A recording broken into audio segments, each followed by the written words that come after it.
সুখে ভরবে আগামী দিন, পেনশন এখন সর্বজনীন। এই স্লোগানে গাজীপুর জেলা প্রশাসনের উদ্যোগে দেশের ইলেকট্রনিক্স জায়ান্ট ওয়ালটন হাইটেক পার্কে সর্বজনীন পেনশন স্কিম বিষয়ে বিশেষ কর্মশালা অনুষ্ঠিত হয়েছে। সোমবার গাজীপুরের চন্দ্রায় অনুষ্ঠিত এই কর্মশালায় প্রধান অতিথি ছিলেন গাজীপুরের জেলা প্রশাসক আবুল ফাতে মোহাম্মদ শফিকুল ইসলাম।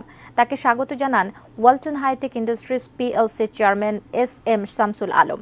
সরকার ঘোষিত সর্বজনীন পেনশন স্কিম সম্পর্কে সকলকে অবহিত করা এবং এই কার্যক্রমে অংশ নিতে উদ্বুদ্ধ করতেই এই কর্মশালায় ওয়ালটনের পেনশন স্কিম রেজিস্ট্রেশন কার্যক্রমেরও উদ্বোধন করা হয়। ওয়ালটন হাইটেক পার্কের শতাধিক কর্মকর্তা এই কর্মশালায় অংশ নেন এবং পেনশন স্কিমের সঙ্গে যুক্ত হন। এ সময় কালিয়াকৈরের ইউএনও কাউসার আহমেদ, সহকারী কমিশনার ভূমি রজত বিশ্বাস, ওয়ালটন ডিজিটেক ইন্ডাস্ট্রিজের অতিরিক্ত ব্যবস্থাপনা পরিচালক লিয়াকত আলী এবং ওয়ালটন হাইটেকের উপব্যবস্থাপনা পরিচালক মোহাম্মদ ইউসুফ আলী সহ প্রতিষ্ঠানটির ঊর্ধ্বতন কর্মকর্তারা উপস্থিত ছিলেন।